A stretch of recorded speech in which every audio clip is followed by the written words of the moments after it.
È la 15ª edizione, sì, e siamo davvero onorati di essere il comune capofila.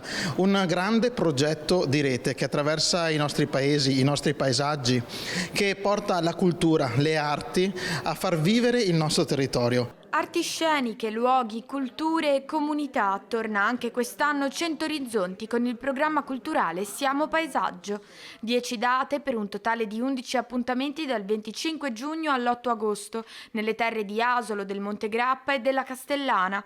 Ad aprire il calendario sarà San Zenone degli Ezzelini. 8 comuni, 8 paesi in cui si terranno 10 appuntamenti diversi con artisti del teatro e della musica che proporranno lavori che hanno tutti a che vedere in qualche modo, in modo poetico, con un'idea di sostenibilità dedicata al genere umano. Teatro, letture sceniche, musica dal vivo, cinema, reading concerto sono solo alcune delle proposte pensate anche per le nuove generazioni.